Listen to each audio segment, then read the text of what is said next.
وشق البحار. بسم الله الرحمن الرحيم. إن الحمد لله نحمده ونستعينه ونستغفره ونعوذ بالله من شرور أنفسنا ومن سيئات أعمالنا من يهده الله فلا مضل له ومن يضلل فلا هادي له وأشهد أن لا إله إلا الله وحده لا شريك له وأشهد أن محمدا عبده ورسوله أما بعد.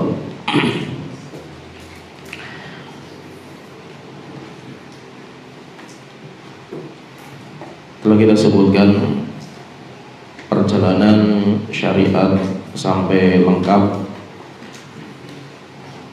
dan fase yang pertama fase diutusnya Rasulullah SAW ketika beliau masih hidup, itu fase yang paling penting. Dan Rasulullah SAW hidup, beliau menjalankan dua fase. Beliau hidup, kehidupan beliau itu ada dua fase. Yang pertama fase ketika beliau masih di Mekah sebelum hijrah ke Madinah, dinamakan dengan Al-Ahdu Al-Makki. Kemudian yang kedua fase setelah beliau hijrah ke Madinah, dinamakan dengan Al-Ahdu Al-Madani. Karena orang yang Rasulullah SAW hadapi di Mekah dan Madinah itu berbeda, sehingga syariat Allah pun berbeda. Kenapa? Karena syariat Allah itu, Allah ketika melakukan syariat itu mengikuti kondisi masyarakatnya, sehingga setiap nabi pun berbeda. Nabi Musa ketika berhadapan dengan para tukang sihir, mukjizatnya Nabi Musa itu mirip sihir, tapi bukan sihir.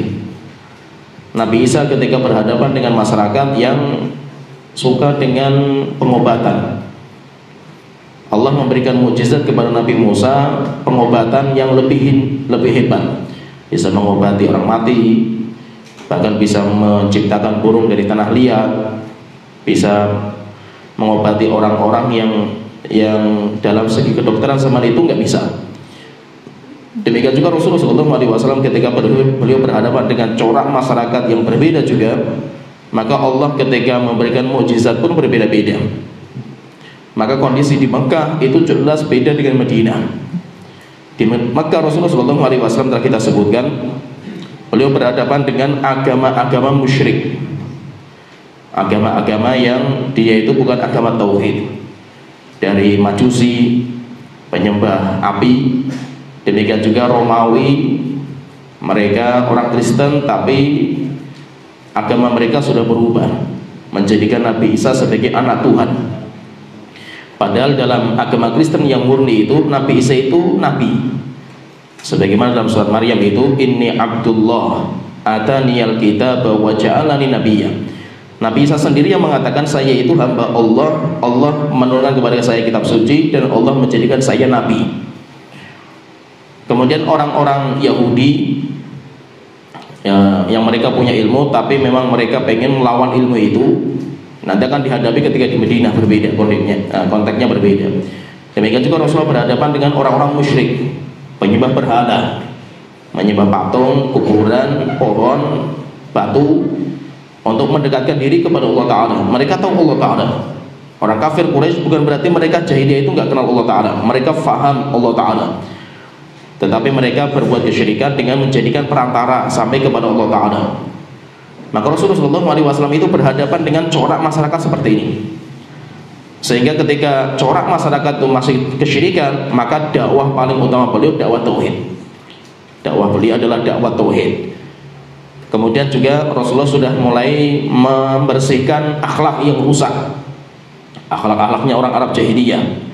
Demikian juga orang-orang Muslim itu yang beriman kepada beliau sudah mulai diarahkan untuk makan yang halal, untuk berbuat kebaikan. Dan itu sudah mulai dibicarakan sama Rasulullah SAW ketika masih di Mekah. Dan telah kita sebutkan poin atau inti dakwah Rasulullah di Mekah itu apa? Ada beberapa poin inti. Yang pertama, dakwah tauhid itu nggak bisa dihilangkan. Tetapi porsi ketika di Mekah itu lebih dominan daripada di Madinah. Di Madinah Rasulullah masih berdakwah dakwah tauhid masih, karena inti semua dakwah para nabi dan rasul itu tauhid. Cuma porsinya, kalau di Mekah itu porsinya dominan tauhid itu, sedangkan di Madinah itu porsinya lebih dominan syariat. Kenapa? Tauhidnya sudah diselesaikan di Mekah. sehingga lebih dominan syariat. Perintah dan larangan Allah itu lebih dominan di Madinah, sedangkan di Mekah tidak. Di Mekah itu dakwahnya Rasulullah SAW itu mengajak manusia untuk mengucapkan kalimat syahadatain, syahadat la ilaha illallah Muhammadur Rasulullah, itu intinya. Sehingga itu terus yang dibahas sama Rasulullah SAW, dan bagaimana menguatkan termasuk iman kepada Allah, malaikat, kitab, sampai iman kepada perkara yang hari kiamat. Hari kiamat dibahas masalah alam kubur, demikian juga neraka jahanam, surga, itu dibahas ketika di Mekah. Dominan sekali itu pembahasan masalah iman itu.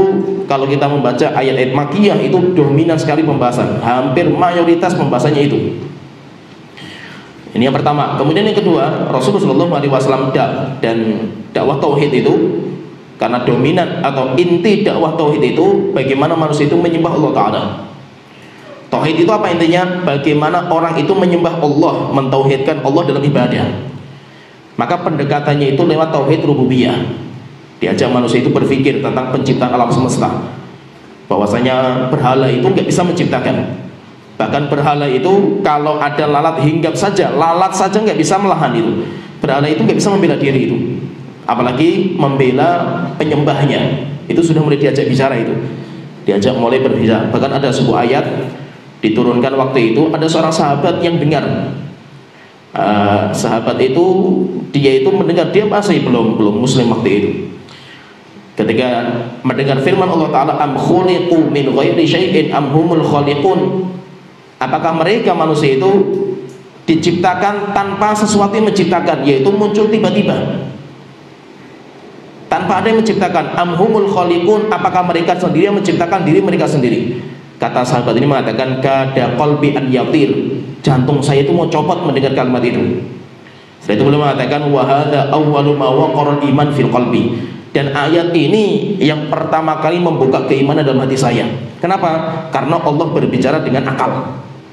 Manusia itu waktu belum beriman jangan pakai dalil Al-Quran dan hadis, enggak, tapi mereka itu diajak berakal. Coba kita renungkan masalah ini, coba kamu lihat, coba kamu perhatikan, coba kamu terus seperti itu, coba kamu dengar terus itu. Kenapa? Karena orang-orang kafir pun mereka dalam masalah indera mereka percaya, cuma kalau masalah wahyu mereka belum. Sehingga pendekatannya itu lewat pendekatan tauhid rububiyah. Kemudian yang kedua, Rasulullah SAW itu sudah membicarakan masalah rusaknya akhlak. Di tauhid, kemudian yang kedua rusaknya akhlak. Dan yang paling parah rusaknya akhlak mereka itu pembunuhan. Dan yang paling parah dari pembunuhan itu membunuh anak perempuan tanpa dosa, yang dinamakan dengan al-mau'udah, itu sudah dibahas. Kemudian yang ketiga, Rasulullah SAW itu sudah mulai membahas tentang zina. Karena akhlak paling rusak itu zina, merusak garis keturunan. Sehingga sudah dibicarakan haramnya zina, demikian juga bahkan mendekati zina saja diharamkan ketika masih di Mekah. Itu masih di Mekah. Kemudian semua model kezaliman seperti durhaka kepada orang tua, makan anak yatim, demikian juga mengurangi timbangan, itu sudah mulai dibahas ketika di Mekah. Kenapa? Karena rusak akhlaknya, menunjukkan akan rusaknya akhlak seseorang. Kemudian pembahasan selanjutnya mulai dibahas tentang usul ibadah, usulnya saja, poin-poin penting dalam masalah ibadah, sholat. Tetapi rincian sholat itu belum rinci, kecuali tahun 10 kenabian, ketika Rasulullah SAW Isra dan Mi'raj. Kemudian mulai zakat, tapi rincian zakat mal, zakat fitr belum. Puasa, Rasulullah di Mekah dan para sahabat puasa, tetapi rincian puasa Ramadan belum. Nah, jadi mulai dibahas kebaikan-kebaikan itu sudah mulai dibahas, intinya poin-poinnya itu, pondasinya itu, tapi rinciannya itu nanti ketika di Madinah. Jadi kalau kita perhatikan itu, Rasulullah SAW itu berhadapan dengan corak masyarakat yang seperti itu modelnya. Maka Rasulullah SAW pun ketika itu berdakwahnya itu mengikuti corak masyarakat, dan itu penting sekali. Dan itu indahnya Al-Quran. Al-Quran itu pasti turun melihat kondisi sikon, sehingga terkadang apa? Itu bisa berubah, syariat itu bisa berubah karena sikonnya itu, kondisinya itu berbeda. Rasulullah berbicara dengan si A dengan si B itu berbeda, si A dan si B itu berbeda. Kenapa? Karena orangnya berbeda, kondisinya berbeda-beda itu. Dan itu hikmahnya Allah dalam Al-Quran, dalam mendidik Rasulullah SAW itu seperti itu. Sehingga ketika yang dihadapi sama Rasulullah di Mekah, corak masyarakatnya beda dengan yang di Madinah, maka syariat waktu itu pun berbeda porsinya masing-masing. Ini telah kita sebutkan tentang bagaimana syariat pensyariatan ketika di Mekah Rasulullah SAW di masa Makkiyah. Kemudian setelah itu Rasulullah SAW itu hijrah ke Madinah.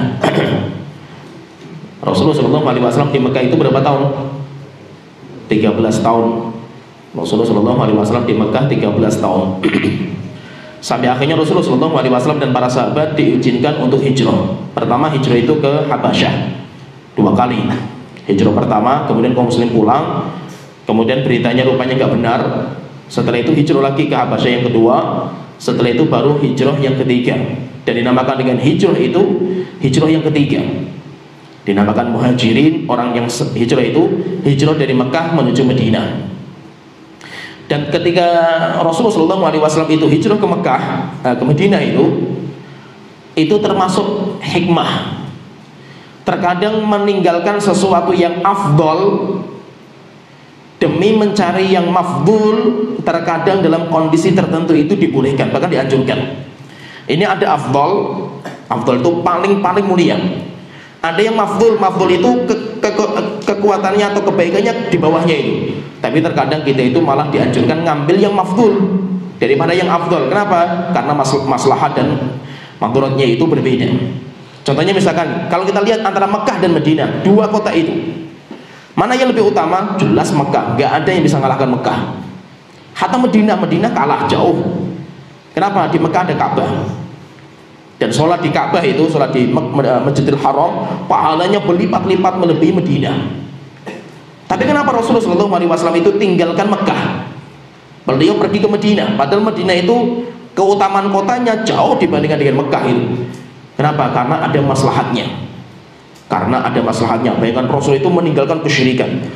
Mekah itu bangunan Nabi Ibrahim, bangunan tauhid, dikotori dengan kesyirikan masyarakat waktu itu. Tapi Rasul diam. Belum berani merubah dengan tangan. Kenapa? Belum ada maslahatnya. Jika seandainya Rasulullah ketika di Mekah itu melawan dengan pedang, hancur itu Islam itu. Tapi Rasulullah itu melihat belum waktunya. Maka pertimbangan itu penting sekali itu. Bukan sekedar emosi, kita dakwah mengamalkan sunnah itu bukan sekedar kita itu emosi, kemudian kita itu cuma sekedar semangat saja, bukan. Perlu ada ilmu yang menakar. Itu penting sekali itu, harus ada ilmu. Maka terkadang kita tinggalkan yang lebih mulia untuk mencari yang biasa amalannya itu karena ada masalah yang lain. Maka itu bahkan dibawakan nanti para ulama dalam kaidah usul fikih, yaitu tarkul afdol li ajil mafdul. Itu terkadang disyariatkan. Contohnya misalkan zikir, ada Al-Quran, itu zikir terbaik itu Al-Quran. Sedangkan zikir-zikir yang lain, subhanallah, alhamdulillah, la ilaha illallah, tidak ada bisa mengalahkan Al-Quran. Tapi dalam beberapa kondisi mengamalkan zikir yang biasa melebihi Al-Quran. Ketika sujud, berarti apa? Berarti maksudnya itu terkadang orang itu harus meninggalkan sesuatu yang sangat mulia dengan tujuan ada maslahat di dalamnya itu. Maka Rasulullah SAW coba, kalau sekedar emosi saja, sekedar emosi itu para sahabat sudah banyak di Mekah itu.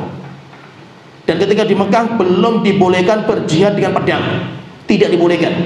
Kenapa? Karena walaupun Islam itu ada kekuatan, jumlahnya ada, tapi nggak ada maslahatnya. Kalau seandainya kaum muslimin emosi waktu itu di Mekah itu melawan dengan pedang, habis sama orang kafir Quraisy. Setelah itu nggak tersisa. Akhirnya apa? Hikmahnya itu Rasulullah diam, dakwah terus tapi tidak melawan dengan kekerasan yang sama. Sampai akhirnya apa? Rasulullah hijrah ke Madinah, membuat kekuatan yang besar, baru melawan. Maka itu terkadang kita itu perlu sabar ya. Coba kalau kita perhatikan itu, sampai Umar kan protes itu.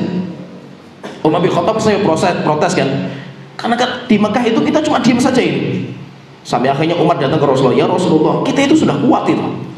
Kita melihat para sahabat yang lemah-lemah itu disiksa, dibunuh, kita cuma diam itu. Kita lawan mereka ya Rasulullah dengan pedang kita itu. Apa kata Rasulullah? Lam nu'mar. Kita belum diizinkan, kita belum diperintahkan, sudah sabar.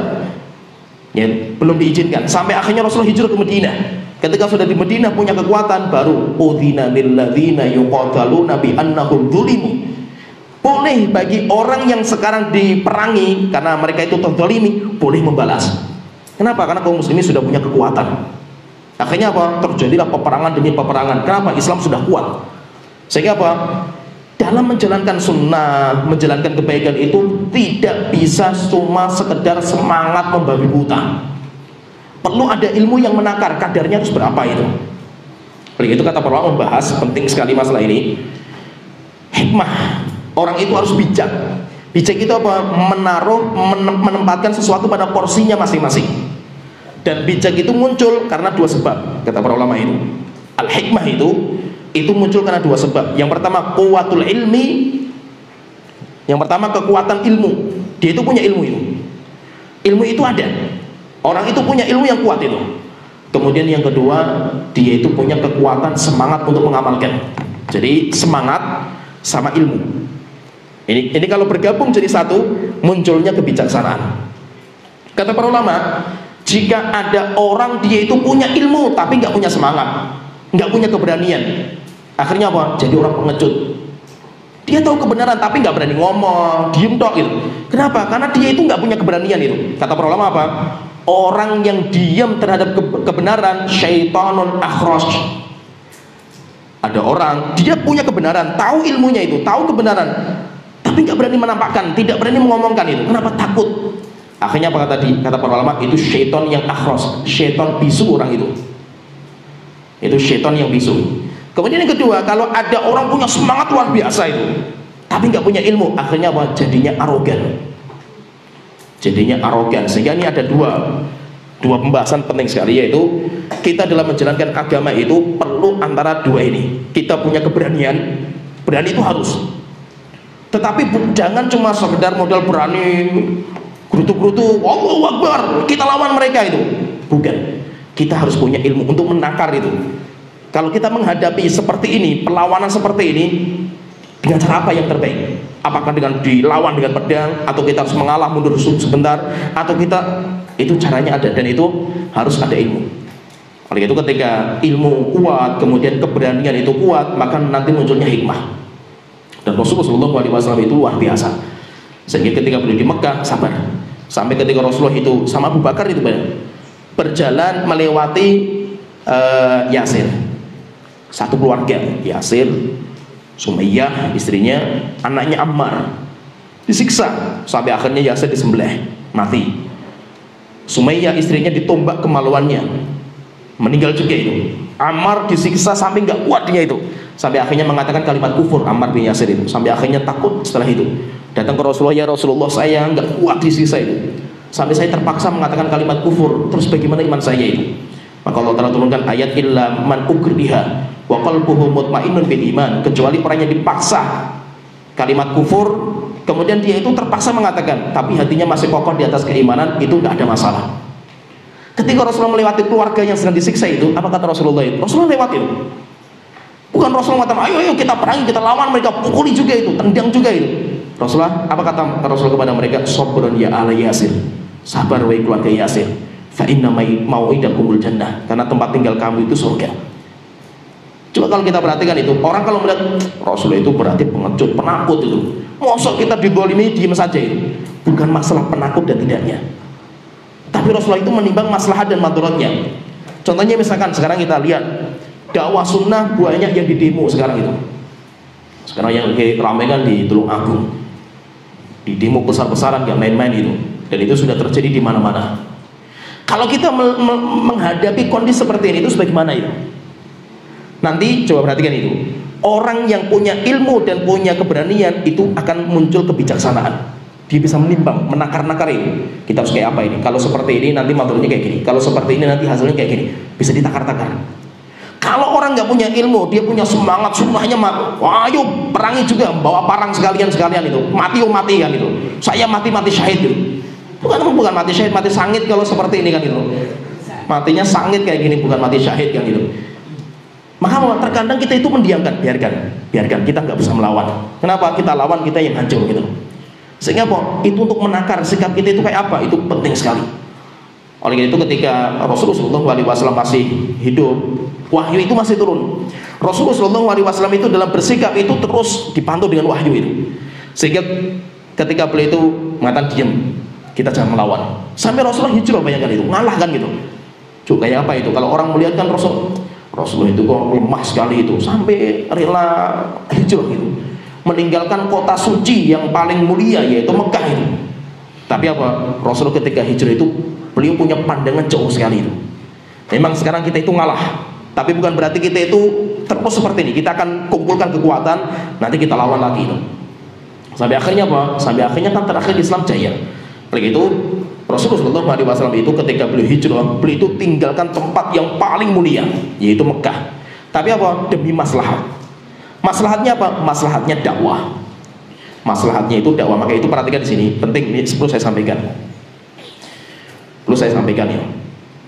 Sesuatu yang terbaik itu orang muslim atau kita sebagai seorang yang berilmu itu, kita itu harus bisa memilih khairul khairain. Perhatikan ini kalimat saya ini, karena ini istilahnya Syekhul Islam.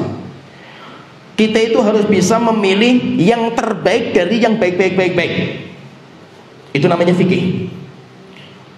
Dan kita itu bisa meninggalkan yang paling jelek dari yang jelek-jelek. Itu yang dinamakan dengan faham, pemahaman fikih yang kuat. Bukan ahli fikih itu apa? Orang yang berilmu itu orang yang bisa membedakan antara kejelekan dan kebaikan. Ini baik. Kenapa? Karena ini dibandingkan dengan kejelekan. Itu semua orang harus paham, kewajiban kalau itu. Tapi orang yang bijak itu, orang yang hikmah itu, orang yang bisa memilih mana yang terbaik dari yang baik-baik. Perhatikan ini karena penting ini. Maka terkadang kita itu ngalah dalam berdakwah karena itu yang terbaik daripada yang baik-baik gitu. Penting sekali masalah ini, harus pahami. Contohnya misalkan saya tidak bicara masalah dakwah, masalah amal soleh. Masalah amal soleh. Namanya berbakti kepada orang tua itu amal terbaik, luar biasa bakti itu. Al-Quran bicara masalah bakti, Rasulullah SAW, demikian juga hatta tabi'in terbaik pun Uwais Al-Qarni karena baktinya sama ibunya ini. Amal yang luar biasa. Yang kedua, mempelajari Al-Quran, menghafal Quran, mengajarkan amal yang mulia juga. Ya. Berjihad, amal yang mulia juga luar biasa. Amal orang jihad, masya Allah, top sekali. Nah ini banyak amal yang baik-baik ini. Amal ini jihad, ada menuntut ilmu, demikian juga ada bakti sama orang tua, demikian juga ada bersedekah, luar biasa itu amal banyak sekali itu. Lah, orang yang terbaik itu apa? Orang yang bisa memilih di antara sekian yang baik ini, mana yang terbaik bagi saya.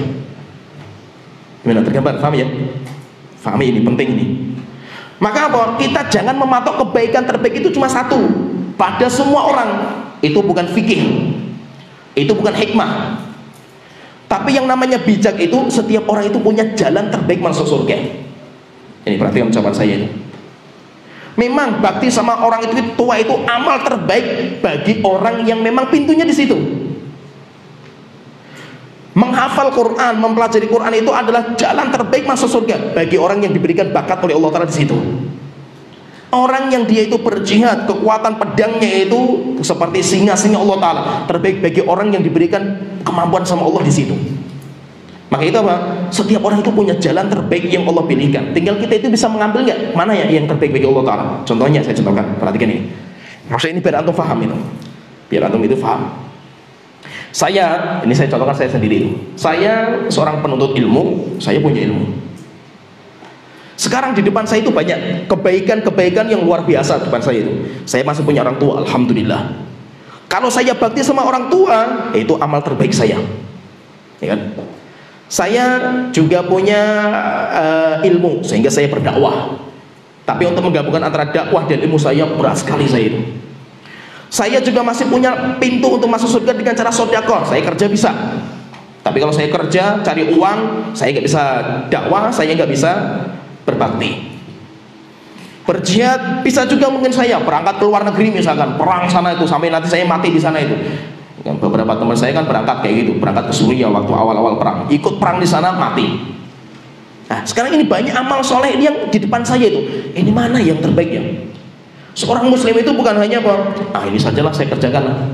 Dia timbang dulu mana yang terbaik itu. Saya sekarang saya punya ilmu, Allah berikan kelebihan saya di ilmu. Bakti sama orang tua bisa saya, orang tua saya masih hidup alhamdulillah ya. Tapi perhatikan di sini, perhatikan itu.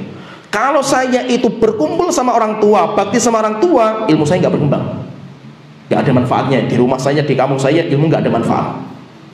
Kalau saya sibuk terhadap ilmu saya, sekarang saya di pondok seperti ini, otomatis saya tinggalkan orang tua. Mungkin bisa sebulan sekali baru saya berkunjung itu cuma 2 hari, 3 hari, 4 hari, nggak bisa bakti itu.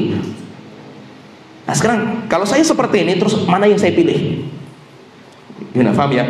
Tergambar nggak ini maksud saya itu? Sekarang saya mau milih bakti sama orang tua karena mumpung masih hidup, nggak lama orang tua saya nanti akan meninggal juga gitu. Ya kan? Kalau sudah meninggal nggak bisa lagi bakti, mumpung mereka masih hidup. Atau saya pilih untuk berdakwah. Sehingga apa? Di sini seorang ilmu, seorang yang punya hikmah bijaksana itu menimbang, menangkar mana yang terbaik bagi saya. Maka saya lihat per ikonnya itu saya lihat, per itemnya itu. Sekarang bakti sama orang tua. Orang tua saya alhamdulillah masih sehat, masih belum terlalu tua gitu. Dan ada anak-anaknya orang tua saya, berarti saudara-saudara saya yang tinggal bersama orang tua. Sehingga saya ada pun nggak menambah peran di situ. Kenapa? Kakak saya masih ada, dua-duanya masih ada di situ. Rumahnya di situ semua. Sama orang tua campur. Sehingga kalau saya ke sana itu saya nggak bisa membantu. Apa? Orang tua saya nggak butuh bantuan, masih sehat gitu. Berarti apa? Pintu bakti kepada orang tua itu tipis sekali saya itu. Peran saya itu nggak terlalu banyak gitu. Ya. Tapi kalau saya itu dakwah, saya punya potensi di sini. Saya bisa bertempur mati-matian di potensi ini. Saya targetnya masuk surga dari pintu ini. Walaupun apa? Dalam pintu bakti sama orang tua lemah. Tergambar, paham? Apa yang saya pilih untuk diri saya itu belum tentu cocok untuk antum. Maka apa? Antum pun harus melihat itu. Kalau bagi saya apa itu? Ada orang yang pintu terbaik itu masuk surga. Kenapa? Seperti kisahnya Uwais Al-Qarni itu. Dia meninggalkan seorang ibu. Ibu sudah tua renta, yang semua kehidupannya itu bergantung kepada anaknya. Uwais ketika dia itu bakti sama orang tua, Uwais itu nggak bisa menuntut ilmu, belajar nggak bisa, hatta ketemu Rasulullah nggak bisa itu. Pengen sekali namanya orang Muslim beriman zaman Rasul masih hidup. Jadi Rasulullah mengutus utusan dakwah itu ke Yaman, pada orang pada masuk Islam, termasuk Uwais. Berarti apa? Islamnya Uwais itu ketika Rasul masih hidup. Pengen sekali Uwais itu berangkat ke Madinah, ketemu Rasulullah, jadi sahabat kan gitu. Tapi apa? Saya kalau berangkat ke Madinah, ibu saya tinggal sendirian, gak ada yang merawat ibu saya itu. Sampai akhirnya apa? Gak bisa. Maka suatu ketika itu Uwais Al-Qarni itu, dia ketika ada waktu longgar sedikit itu, dia izin sama ibunya, ibuku, saya mau berangkat ke Madinah, saya pengen lihat Rasulullah SAW itu. Saya pengen mendengar dari beliau, hatta satu patah kata saya pengen mendengar dari beliau itu. Akhirnya ibunya dengan berat hati mengizinkan. Subhanallah, Uwais Al-Qarni sampai ke Madinah itu, sampai ke Madinah Rasulullah sedang safar jihad, nggak ada di Madinah. Aduh, pas saya sudah izin sama orang tua berangkat ke sini, Rasulullah nggak ada itu. Saya kalau pengen nunggu Rasulullah pulang ke Madinah, mau berapa hari lagi itu, ibu saya sendirian di rumah itu. Akhirnya apa? Dia putuskan pulang ke Yaman. Pulang ke Yaman, nggak berjumpa dengan Rasulullah sampai Rasulullah meninggal dunia. Berarti apa? Uwais Al-Qarni itu meninggalkan kedudukan yang sangat tingginya, luar biasa itu, sahabat. Mendapatkan gelar sahabat karena berjumpa dengan Rasulullah itu beliau tinggalkan. Kenapa? Demi bakti kepada orang tua. Demi bakti sama orang tua. Akhirnya apa? Walaupun beliau itu dalam ilmu bukan rujukan ulama tabiin, bukan, nggak masuk deretan, bukan termasuk deretan ulama dia itu. Tetapi Rasulullah SAW mengatakan khairut tabiin Uwais Al-Qarni, sebaik-baik tabiin. Walaupun bukan ulama itu adalah Uwais Al-Qarni. Kenapa? Karena baktinya kepada orang tua. Gambar, paham ya? Ada orang yang dia mungkin di pintu ilmu lemah di situ. Baktinya juga nggak terlalu bermanfaat karena orang tuanya masih sehat gitu, dan masih banyak anak-anak yang di situ itu.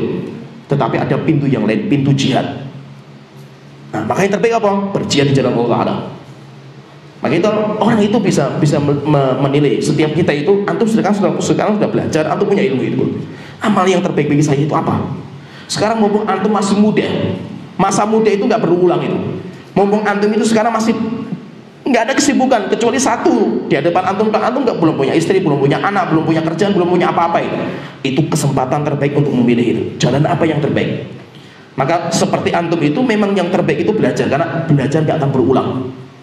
Belajar tidak akan berulang. Seperti maka itu orang itu harus bisa memilih mana yang terbaik dari yang baik-baik. Ada sebuah cerita, ini cerita nyata. Ini ceritanya atas pelajaran bagi kita ya. Ada teman-teman saya, teman akrab saya di Yaman, dari Magelang. Beliau itu masya Allah itu orang dulu itu pemain band, gitaris di sebuah band di Jogja, biasa mahasiswa dulu itu. Kenal sunnah, tinggal itu langsung itu. Bahkan dia nggak menyelesaikan kuliahnya. Setelah itu punya uang, kumpulkan, berangkat ke Yaman. Rupanya berangkat ke Yaman itu nggak mudah, nggak seperti orang kuliah. Kuliah kan ilmu dunia gampang itu dipelajari. Rupanya ilmu agama itu berat sekali itu. Hafal Quran, belajar diniyah, ilmu nahwu, sorof, berat luar biasa itu. Dia merasakan berat sekali itu. Tapi masya Allah saya lihat luar biasa semangatnya beliau, walaupun berat belajar itu terus istiqomah terus beliau, masya Allah itu. Walaupun apa ilmu fikihnya belum sampai ke fikih, belum sampai ke akidah, belum. Tapi dia masih permulaan bahasa Arab dan yang lainnya Al-Quran. Tapi masya Allah kita lihat itu jujurnya dia kepada Allah Taala, belajarnya masya Allah itu. Tapi yang menjadi permasalahan itu, dia itu meninggalkan bapak ibunya sudah tua renta. Subhanallah itu. Beliau saking semangat membara, ini saya punya kesempatan berangkat, tobat, berangkat besok, nggak peduli dengan yang lain. Subhanallah itu, sampai bapak ibunya itu sudah tua renta. Terakhir itu bapaknya itu sampai nggak bisa jalan, nggak tahu kecelakaan atau apa itu. Dia masih di sana, terus masih semangat belajar, akhirnya belajar sih. Padahal ilmunya biasa, kemampuan intelektualnya biasa, kita lihat biasa. Bahkan beliau belajar sama saya juga itu, termasuk belajar sama saya. Usul fikih dulu saya ajari sedikit, kemudian bahasa Arab juga belajar sama saya sedikit. Sampai akhirnya bapaknya meninggal. Subhanallah itu, bapaknya meninggalkan ibu dan kak nenek. Dia masih punya nenek, jadi ibunya dia itu masih punya ibu itu, nenek. Sampai ketika bapaknya meninggal, dia masih di Yaman. Ibunya itu kayak orang stres gitu, di rumah sendirian itu. Sudah tua di rumah sendirian itu, bapaknya sudah meninggal, anaknya di luar negeri belajar. Akhirnya kita dudukkan teman kita itu, antum belajar di sini, itu kan pengen masuk surga kan itu. Antum pengen apa itu? Ya kita semuanya pengen masuk surga itu. Kalau pengen antum masuk surga, bukan pasti ilmu yang sekarang antum geluti itu bisa masuk surga dengan itu gitu. Antum punya orang tua, bakti sama orang tua itu luar biasa itu. Apalagi orang tua tinggalkan cuma satu gitu. Sudah tua renta, nggak ada orang yang merawat itu. Maka masuk surganya antum itu bakti. Terus bagaimana? Pulang. Atau pulang ke Indonesia itu. Akhirnya kita perintahkan pulang, sampai kita kumpulkan uang waktu itu. Sampai alhamdulillah dia pulang, setelah itu menikah. Tapi masya Allah masih cerita yang saya ke sana itu waktu pulang ke Indonesia pertama, saya kunjungi teman saya itu, masya Allah luar biasa. Sampai dia itu ketika itu nikah, ya kita carikan ahwat, setelah itu nikah untuk merawat ibunya itu. Sampai dia itu tidur, ibunya kayak orang apa ya, orang stres lah ya, masih kayak orang pikun, wis nggak tahu apa-apa lah ibunya itu. Itu dia tidur itu satu ranjang sama ibunya. Jadi ibunya itu kayak bayi taruh di tengah, dia sama istrinya itu di sampingnya. Subhanallah, setahun penuh dia itu bakti sama ibunya, ceboi ibunya, nyuapi ibunya, mandiin ibunya selama 1 tahun penuh, wes luar biasa. Masya Allah kita lihat itu orang yang sangat bakti sama ibunya, ya luar biasa beliau itu. Kita lihat sendiri, masa itu kita ke sana pun masya Allah, saya ketika kunjung ke sana itu masih waktu itu ibunya masih ada itu, masya Allah luar biasa baktinya itu. Benar-benar anak kayak ngurusi bayi gitu. Dan sabar, ceboi, gendong, mandikan, masya Allah luar biasa. Sampai ibunya meninggal, setahun pas meninggal. Setelah itu, sampai saya tanya sama teman saya itu, antum dakwah nggak itu? Nggak bisa. Ngisi kajian nggak bisa itu. Waktunya kayak punya bayi lah gitu. Nggak bisa kemana-mana saya itu. Makanya saya tanya, nggak apa-apa, bagus antum itu. Padahal di dekat situ itu ada pondok pesantren itu, sangat membutuhkan beliau karena pondok itu juga nggak ada ustadznya itu. Tapi beliau milih itu. Kenapa? Kesempatan terakhir lah itu, bakti sama orang tua itu. Sampai akhirnya ibunya meninggal. Setelah itu masih ada nenek. Kayak gitu juga itu. Pas tahun lagi sama beliau itu berbakti lah sama neneknya itu, meninggal juga itu. Akhirnya ketika sudah selesai, bapak, ibu, nenek sudah nggak ada, beliau hijrah ke tempat untuk dakwah setelah itu. Alhamdulillah sekarang megang sebuah pondok pesantren, dakwah di situ sama istrinya itu. Maksudnya apa? Ini penting sekali itu. Antum harus paham di sini itu. Sekarang amal yang terbaik bagi saya itu apa gitu? Nah, itu. Karena apa? Kita itu nggak bisa itu, menakar-nakar itu nggak bisa itu. Akhirnya apa? Kita itu semrawut ya pokoknya. Gerutu-gerutu lagi modelnya amal ini, ayo gerutu-gerutu gitu. Nanti ini sudah nggak bagus lagi itu, geruduk-geruduk ini lagi itu. Jangan, antum itu harus mencari amal yang terbaik. Maka Rasulullah SAW pun, beliau walaupun di Mekah itu tempat yang paling mulia, harus beliau tinggalkan gitu dengan berat hati. Bahkan Rasulullah sebelum hijrah itu kan ketika sudah berangkat sama Abu Bakar itu, dalam sebuah sejarah itu kan, Rasulullah itu ketika sudah jalan mau meninggalkan Mekah itu, Rasulullah itu menghadapkan wajahnya ke Mekah, lihat Ka'bah itu, melihat Ka'bah, nangis Rasulullah SAW. Maka beliau mengatakan kepada Ka'bah itu, wahai Ka'bah, tidak ada di muka bumi yang paling saya cintai kecuali engkau. Laula qaumuka, jika seandainya bukan kamu ngusir saya dari sini itu, ya akan saya tinggalkan engkau itu. Coba bayangkan, bangunan Nabi Ibrahim, bangunan terbaik kan gitu, tempat yang paling mulia, Rasul tinggalkan itu, pergi ke tempat yang jauh, yaitu di Mekah kan ya, di Madinah nggak ada Ka'bah di sana kan. Tetapi itu demi maslahat. Oleh itu maslahat dan madharatnya itu sebagai penuntut ilmu itu harus paham. Kita di mana sekarang? Kita hidup sama siapa? Kita hidup sama orang-orang awam. Orang awam itu bagaimana kita bermuamalah? Beda dengan kita muamalah sama penuntut ilmu, beda sekali. Rasulullah SAW itu kalau melihat kesalahan dari orang awam, beliau itu masya Allah lembut sekali. Tapi kalau yang salah penuntut ilmu, murid seniornya Rasulullah, dimarahi sama Rasulullah. Kenapa kok berbeda itu? Karena bijak. Rasulullah SAW misalkan melihat ada orang kencing di masjid. Coba ini ada orang kencing di masjid, kayak apa mangkelnya para sahabat ini. Orang masjid dikencingi kan gitu. Orang lagi ngobrol kayak gini, tiba-tiba dia itu berdiri ke samping kencing itu. Masya Allah, orang pada duduk-duduk di masjid tuh. Coba kayak apa itu? Para sahabat, ini mau digigit sama para sahabat itu. Perui sekalian kan gitu. Kurang ajar, masjid dikencingi itu. Kata Rasul, biarkan. Yes, biarkan. Biar selesai kencing, setelah itu tolong ambilkan air. Setelah itu disiram, setelah itu panggil sini. Bapak, kamu tahu nggak ini tempat apa ini? Ini masjid. Masjid dibangun untuk apa ini? Ya untuk ibadah. Maka Rasulullah mengatakan masjid itu dibangun untuk ibadah. Nggak layak untuk kotoran-kotoran seperti ini. Kenapa kok lemah lembut seperti ini? Akhirnya kata orang ini, dia menerima nasihatnya Rasulullah karena dia orang awam itu. Akhirnya dia mengatakan, wahai Tuhanku, rahmati aku dan Muhammad saja. Wala tarham haula. Kalau orang-orang ini, sahabat-sahabat yang mau marah-marah itu, enggak usah dirahmati ini. Maka Rasulullah mengatakan, kenapa kamu sempitkan rahmat Allah yang luas gitu? Jangan seperti itu dakwahnya, doanya jangan seperti itu. Kenapa lemah lembut? Karena orang awam. Ada juga sahabat yang orang awam juga, maksudnya itu bukan penuntut ilmu yang belajar sama Rasulullah terus, bukan gitu. Ya kan, Muawiyah bin Abdul Hakam As-Sulami itu, dia kan seorang pengembala, dia punya budak. Dia itu bukan ceritanya itu, tapi cerita ketika dia itu sholat. Dia itu sholat belum tahu kalau dilarang ngomong. Zaman dulu sholat itu masih boleh ngomong. Jadi kita sholat Allahu Akbar, kamu tadi sarapan apa itu? Saya sarapan megonong sama orek-orek tempe itu. Oh saya sarapannya enak. Boleh sholat sambil ngobrol, boleh zaman itu. Akhirnya apa? Dia sholat, ada sebelahnya bersin. Oh yarhamukallah gitu. Ini apa lagi sholat kayak gini kan? Dia belum tahu kalau sudah dilarang itu. Akhirnya apa? Sebelahnya itu mengingatkan itu. Subhanallah ya. Akhirnya ngapain kamu subhanallah kan itu? Malah ngomong lagi itu. Oh, akhirnya dipentang lagi sama sahabat. Kok kamu sholat malah melihat saya itu? Sampai akhirnya sahabat itu sampai masih neplok dirinya itu supaya diam gitu. Enggak diam, dia ngomong terus itu. Akhirnya apa kata beliau itu? Demi Allah, saya tidak pernah melihat ma ra'aitu mu'alliman qattu ahsan min Rasulillah. Saya tidak pernah melihat seorang pendidik terbaik melebihi Rasulullah SAW. Beliau tidak marah sama saya. Tapi saya dipanggil sini. Kamu sudah tahu belum kalau sholat itu sudah dilarang untuk ngomong itu?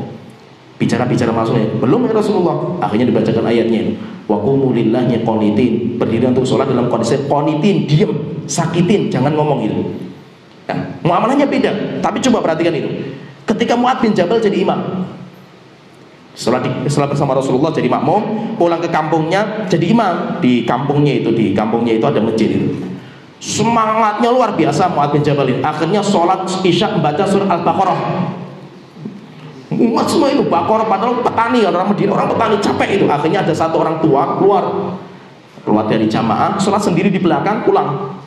Akhirnya dikabari, Mu'adz tadi ada orang keluar dari jamaah kamu sholat itu, setelah sholat sendiri pulang ke rumah itu. Akhirnya, oh mungkin orang munafik itu. Lah dijuluki munafik, nggak terima itu. Bapak tua itu datang ke Rasulullah, ya Rasulullah, saya itu petani, bangun pagi pulang itu sudah hampir maghrib kita itu, capek di ladang itu. Ini apa, imam kita itu sholatnya bacanya surah Al-Baqarah, sholat Isya itu kita nggak kuat ya Rasulullah itu. Dipanggil langsung Mu'ad ini. Afattanun anta ya Mu'ad, wahai Mu'ad, apa kamu pembawa fitnah di tubuh ini itu? Coba bayangkan itu. Cuma sholat, baca sholat itu saja itu dianggap pembawa fitnah itu, dimarahi sama Rasulullah itu. Padahal niatnya apa? Mu'ad niatnya baik dia itu. Contohnya lagi misalkan Usama bin Zaid ketika berperang itu, dia perangnya top itu sama bin Zaid itu, melihat ada orang kafir yang paling banyak membunuh kaum muslim, diincer itu. Ini orang ini, oh tak bunuh nanti orang ini.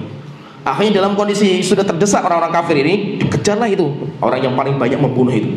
Dikejar dua orang, Usama bin Zaid sama orang Ansor. Sampai sudah terdesak nggak bisa lari lagi, Usama sudah pedangnya sudah diangkat, orang Ansor tombaknya sudah diangkat itu. Akhirnya dia mengatakan asyhadu an la ilaha illallah wa asyhadu anna muhammadar rasulullah.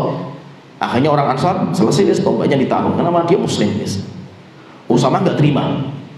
Kenapa? Masuk Islamnya itu ketika sudah mau mati, akhirnya tebas juga lehernya itu, mati dia itu.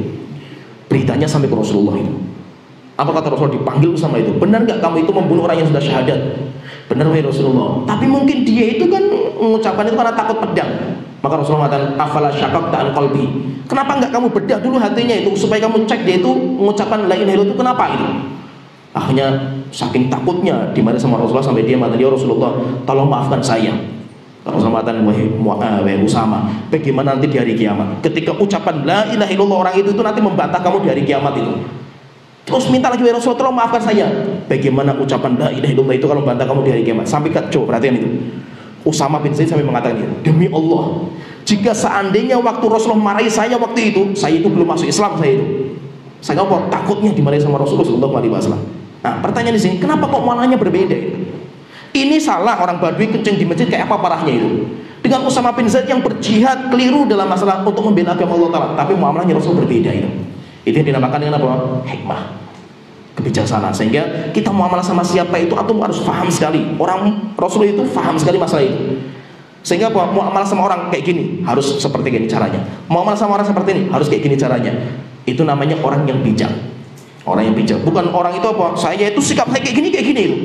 Orang itu harus paham saya itu. Bukan, prinsip orang seperti itu nggak bijak. Maka apa? Perhatikan ini, kalau antum muamalah sama orang itu, prinsip antum itu jangan apa? Saya itu orangnya kayak gini itu. Kalau kamu muamalah sama saya harus tahu saya itu. Bukan. Tapi kita itu harus tahu siapa orang selain kita itu. Oh si fulan orangnya itu kayak gini, berarti saya muamalahnya kayak gini. Orang itu beda-beda itu. Dan orang itu harus bisa menyelami semua. Rasulullah itu bermuamalah sama pemuka Quraisy bisa, pemuka-pemuka kabilah bisa. Rasulullah bermain sama anak-anak kecil bisa bercanda. Rasulullah bermain sama istrinya, muamalahnya beda. Bersama orang-orang yang baru masuk Islam, muamalahnya beda. Kenapa kok beda-beda seperti itu? Karena itu bijaksana. Karena itu yang dinamakan dengan kebijaksanaan. Sehingga orang itu harus paham, saya muamalah sama siapa. Saya ketemu sama orang yang dia itu tertawa saja itu harganya miliaran gitu, cemberut, tersius orangnya itu, nggak bisa canda itu. Antum canda sama orang itu, dia sakit hati itu, antum akan benci. Ada juga orang yang sukanya canda itu, antum serius sama orang itu, dia jauh juga sama antum itu. Wah orangnya seriusnya itu, santai sih lah itu. Nah, jadi apa? Saya ngobrol sama siapa? Ada orang yang serius, ada orang yang sukanya itu rapi. Nggak bisa lihat sesuatu yang itu, nggak bisa gitu. Aduh, jijik saya sama dia. Antum sama dia itu, ya, usahakan kita itu penampilannya yang rapi juga itu, sehingga orang itu nyaman sama kita itu. Jadi maksudnya itu apa? Kita itu bisa menempatkan diri kita pada porsi masing-masing, dan itu penting. Apalagi antum menuntut ilmu, apalagi antum menuntut ilmu. Dakwah kita itu berat. Perhatikan ini, dakwah kita itu berat. Jangan sampai dakwah itu menjadi lebih berat karena cara kita menyampaikan yang keliru. Paham gak ucapan saya ini? Ya paham ya? Orang menerima kebenaran itu susahnya, masya Allah, minta ampun susahnya itu, ya kan? Kenapa? Karena dia harus merubah semua yang ada di dirinya itu. Tapi apa? Dakwah itu sudah berat, ilmu itu sudah berat. Jangan sampai dibuat berat dengan cara kita yang tidak benar caranya itu. Ada orang yang niatnya baik tapi caranya nggak tepat, akhirnya apa? Gak diterima juga itu. Maka itu seorang itu harus paham seperti ini. Kondisi berbeda-beda. Maka Rasulullah ketika di Mekah sikapnya berbeda, dakwahnya coraknya berbeda. Ketika di Medina yang dihadapi sama Rasulullah berbeda. Rasulullah nanti ketika di Medina itu Rasulullah berhadapan dengan orang yang sudah bukan kayak di Mekah lagi itu. Siapa yang belum hadapi? Beliau itu menghadapi 4 orang. Jadi makanya perhatikan beda sama yang di Mekah, beda. 4 orang itu siapa? Muhajirin. baru hijrah ke Madinah. Kemudian yang kedua Ansor, orang yang tinggal di Madinah.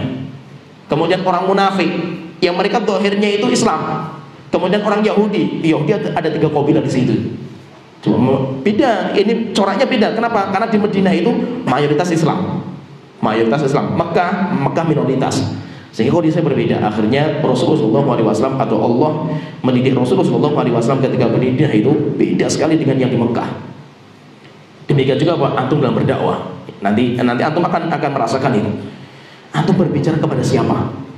Saya dakwah kepada murid-murid misalkan santri pondok yang sudah bisa menerima ilmu. Kita biasa sampaikan jeder-jeder nggak ada masalah itu. Tapi antum sampaikan ini kepada orang awam, ya, masalah-masalah yang bahaya-bahaya itu nggak bisa mereka terima.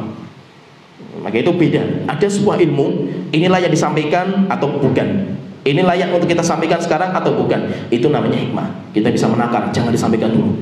Kalau sampaikan dulu bisa bahaya. Nah, jadi ulama-ulama itu punya hikmahnya di situ. Maka nanti antum ketika ngajar itu harus kayak gitu. Yang diperintahkan oleh Allah itu kan jadi orang robbani. Walakin kunu robbaniyina bima kuntum tu'allimunal kitab. Tetapi jadilah kamu itu orang-orang yang robbani dalam mengajarkan Alkitab kepada manusia itu. Apa itu orang robbani itu? Alladzi yu'allimun nasa sigharal ilmi qabla kibarihi. Orang yang menyampaikan ilmu kepada manusia, ilmu-ilmu yang ringan sebelum yang besar. Oleh itu Ali bin Abi Thalib mengatakan hadithun nasa bima ya'rifun. Ngomonglah kepada manusia itu dengan apa yang mereka bisa terima dengan akal mereka. Sehingga apa? Manusia bisa beda-beda. Saya sampaikan di pengajian di sini lebih luas. Saya sampaikan di sana lebih ringan. Saya sampaikan di sana malah poin penting-pentingnya saja itu. Kenapa? Karena masyarakatnya berbeda. Masyarakatnya berbeda. Kalau antum itu cuma berada sama santri itu paling gampang. Nanti antum misalnya yang senior-senior di sini itu, antum yang sudah dewasa yang siap ngajar itu, yang antum hadapi itu sudah siap-siap mereka itu, sudah siap jadi itu. Sedangkan orang-orang yang dakwah di luar mati-matian mereka itu. Kenapa? Karena mereka harus menyikapi bagaimana kita bermuamalah sama orang ini, itu bisa beda-beda. Dan itu memang perlu perlu jam tinggi, jam terbang yang tinggi. Nah, kalau tidak nanti kaku. Di masyarakat itu kaku sekali itu. Dan itu sering kita dapatkan seperti maka itu terkadang perhatikan ini saya sampaikan. Terkadang itu banyak dakwah kita yang dibenci sama masyarakat itu bukan karena sunnahnya. Bukan karena sunnahnya, perhatikan ini, bukan karena sunnahnya, tetapi karena cara kita yang keliru dalam menyampaikan. Perhatikan ini, saya sampaikan. Kenapa? Saya sendiri ya. Tony fahamlah bagaimana lingkungan saya itu faham bagaimana Salatiga itu. Abangan, benar-benar masa itu Islam abangan, gak sholat, macam-macam, berat sekali itu. Tapi apa? Istri saya itu termasuk wanita pertama kali yang cadaran di situ. Bahkan saya ini, maksudnya saya dengan dakwah penampilan saya seperti ini, saya penampilan kayak gini. Di rumah saya sering pakai jubah dulu itu.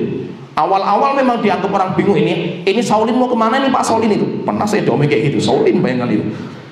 Saya beda, saya dulu pemimpin acara-acara kematian itu, tahlilan itu saya pernah mimpin itu. Setelah itu saya keluar, yuk diomongin, itu cuma sebentar saja itu. Mereka ngomong kayak gitu karena pertama kali melihat perbedaan, biasa gitu.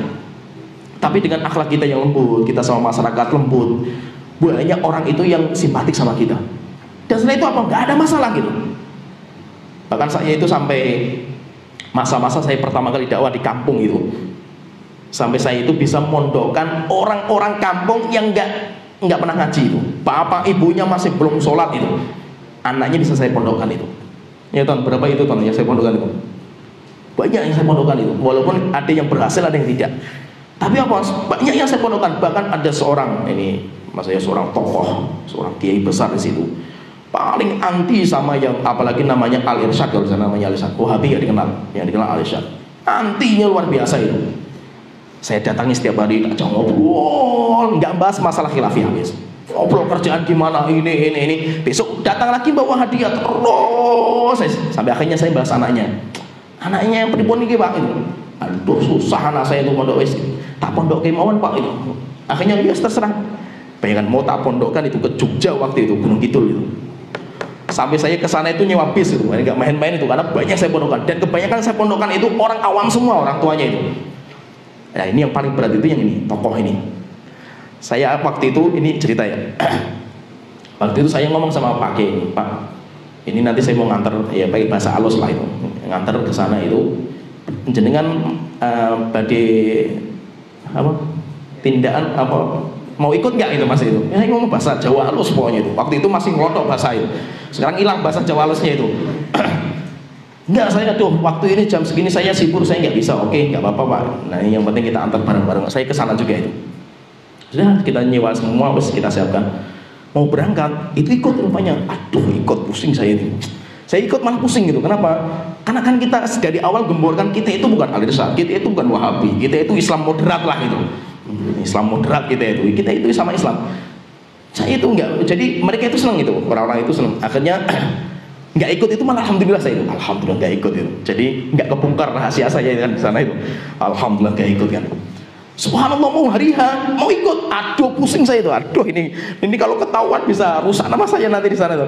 Akhirnya saya kontak itu mudirnya sana itu, Ustaz Afan ini saya nanti mau ngirim santri-santri, tapi ini ada tokoh yang benci sekali sama jenggot-jenggot itu, benci sekali sama alis itu. Nah terus bagaimana itu? Tolong nanti yang dampingi itu pakai songkok, pakai sarung.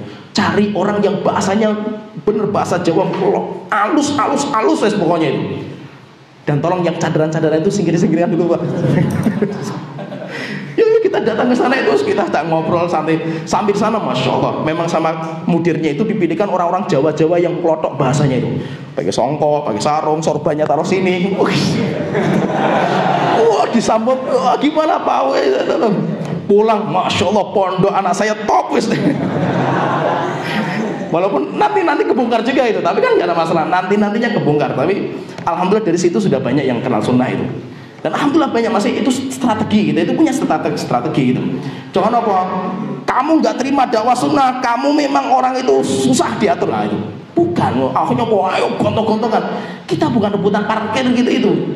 Kayak preman rebutan parkir saja itu. Setiap dakwah punya masalah langsung, ayo kita hajar, kita lawan, kita dobrak, kita bakar.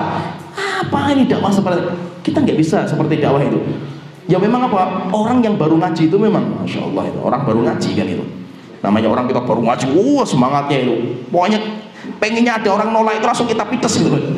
Kita baru ngaji kan itu. Tapi kita kalau sudah lama ngaji itu kita belajar ilmu, kita belajar ini. Akhirnya kita bisa bijak.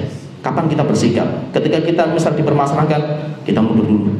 Kita nggak usah melawan, karena kita belum punya kekuatan. Tapi kalau kita sudah kuat, lawan. Kita berani melawan, karena kita sudah punya kekuatan, kita sudah bisa menakar gitu. Dan itu penting. Dulu waktu saya awal ngaji di STN, sempat ada kejadian heboh di Salatiga itu. Di kampung pedalaman itu, banyak orang-orang pemuda-pemuda yang ngaji dihajar di sana itu. Dan yang ngajar takmir masjidnya itu, takmir masjidnya dihajarnya di masjid lagi. Beritanya sampai ke Salatiga, ke kota kan, karena jamaah kita juga waktu itu. Saya masih STN juga sama. Teman-teman kita marah, apalagi banyak yang kita itu ahli bela diri. Ustaz Islam paham itu di masjid namanya Al-Burhan itu. Kita dulu saya STM itu belajar bela diri di masjid itu. Siap tempur pokoknya. Waktu itu bener itu. Kita jengkel mengumpulkan senjata itu waktu itu. Sudah hampir berangkat pakai truk itu. Mau perang kita itu. Alhamdulillah Ustadz itu datang gitu. Kalian mau ngapain ini? Perang Ustadz itu. Perang sama siapa itu? Oh sama mereka yang mukuli teman-teman kita itu. Pertanyaan, mereka masih muslim nggak? Ya muslim Ustadz. Kalau bunuh muslim, kamu berjihad nggak itu? Akhirnya bingung juga kita, bener nggak jihad nggak ini? Akhirnya mau sabar, belum waktunya kita melawan. Nanti mungkin banyak di antara mereka yang benci itu masuk Islam juga itu, masuk sunnah juga itu. Akhirnya ya Ustadz kita nggak jadi itu. Akhirnya nggak jadi perang waktu itu. Bayangkan kalau kita perang ngeri juga itu, masa itu orang masih baru ngaji disuruh perang, masya Allah senangnya itu, mati syahid pokoknya saya itu. Daripada cari ahwat di Pekalongan susah, mending saya mati dapat bidadari saya gitu. Kan simpel kan pikirannya itu. Oh saya cari kerjaan nggak dapat, mending saya mati syahid nanti di surga dapat kenikmatan kan gitu. Mikirnya kan anak-anak muda simpel gitu, ya kan?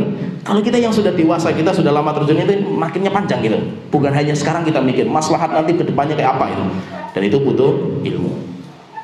Ya sampai di sini pembahasan kita. Waktu dawana. Alhamdulillah Muhammad Yuk salurkan donasi Anda untuk Pondok Pesantren Darussalam ke nomor rekening ini. Syukron jazakumullahu khairan.